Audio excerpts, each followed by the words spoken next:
pourquoi on est tellement poche à développer nos habitudes de santé? Pourtant, vous avez toutes levé la main, vous étiez intéressés. Oui, il n'y a pas des objectifs raisonnables. OK, des objectifs raisonnables. Intéressant. Ça prend combien de temps, selon vous, développer une nouvelle habitude? 21 jours. 21 jours. Il y en a-t-il d'autres qui ont déjà entendu ça, 21 jours? Oui. Hein, ça vous dit quelque chose? On en entend beaucoup parler. Juste pour le plaisir, après la conférence, vous chercherez sur Google, là, 21 jours. Vous allez tomber sur des centaines de milliers de résultats. Je l'ai tué le nombre, 30 millions. Ah, OK. 30 millions de résultats la dernière fois que j'ai fait la recherche. Hein, qui ont l'expression 21 jours. Développer un corps de yogiste en 21 jours. Écrivez votre premier scénario de film en 21 jours. Ou, attention, attachez votre ceinture, développer la paix intérieure en 21 jours. Rien de moins, mesdames et messieurs. Hein? Fait que quand même, qu'est-ce que ça fait, ces choses-là? Ça place les attentes à un niveau qu'on ne peut juste pas atteindre. Puis le principe du 21 jours, en plus, qui est avancé par des institutions crédibles comme la PNL, la Programmation Neuro-Linguistique, est tellement répandu que les gens pensent que c'est ça que ça prend. Hein? Ça vient d'où, ce fameux mythe-là? C'est un mythe. Ils l'ont vérifié en moyenne, la recherche qui a vérifié la durée que ça prend de développer une nouvelle habitude est arrivée avec des résultats, un éventail de résultats très large. Dans cette recherche-là, la personne qui a développé son habitude le plus rapidement, c'était 18 jours. Quand ils ont arrêté d'étudier, de vérifier s'ils avaient acquis leurs habitudes, ça, c'est qu'ils leur demandaient ton habitude, l'as-tu faite, l'as-tu pas faite? Puis est-ce que c'était facile pour toi de le faire? Es-tu rendu à l'étape où tu y penses presque plus? Tu le fais presque par réflexe, c'est ça une habitude. OK? Après 254 jours, ils ont arrêté d'évaluer, il y en a certains qui ne les avaient pas encore atteints.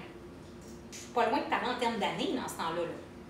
Donc, en moyenne, dans cette étude-là, ils constataient que c'est 66 jours. Comme je dis, ce n'est pas un chiffre ferme. On ne peut pas partir avec 21 jours ou 66 jours puis partir en croisade en ayant l'impression que jour 67, je suis correct. Hein? Ça dépend de à quel point cette habitude-là est profondément ancrée. Tu sais, une habitude, c'est un petit réflexe. Moi, j'ai le réflexe de toujours aller à la même épicerie. Et vous?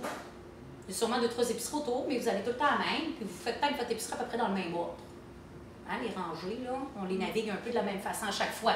Si vous déménagez, c'est-tu dur changer d'épicerie? Changer d'habitude? Ben, moi, je dirais les 2-3 premières fois, je me cherche plus, là. Je ne sais plus trop sont rendus où mes pommes, mais éventuellement, si l'acquis en dedans de 18 jours, j'y pense même plus, je fais mon épicerie. C'était pas si difficile que ça à cause du contexte. Hein?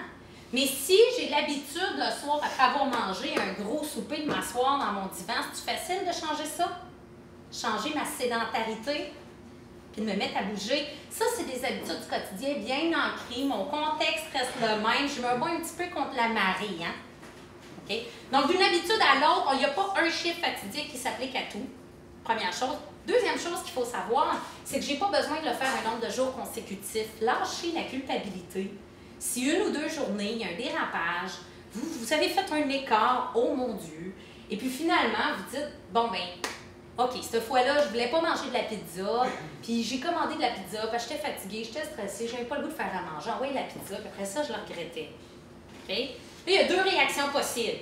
Je me dis, bon, ben tant pis, on envoie-tu un petit morceau de gâteau au chocolat avec ça? Tu sais, une fois dérapé, autant le faire comme du monde. Hein, vous l'avez déjà vécu, celle-là, là? Le « oh, pis tant pis », on l'a fort un peu comme réflexe, hein? Maintenant que j'ai dérapé, anyway, ils vont me sentir coupable. On en rentre 2-3 autres, puis. Hein? Okay? Ou je peux me dire, et c'est ça que j'espère que vous allez vous souvenir, une des choses que j'espère que vous allez vous souvenir, c'est que je peux me dire, c'était prévisible. Ma volonté, ça n'a jamais été un mécanisme qui est supposé être infaillible, permanent et durable, comme du fer, etc. C'est pas comme ça que ça fonctionne.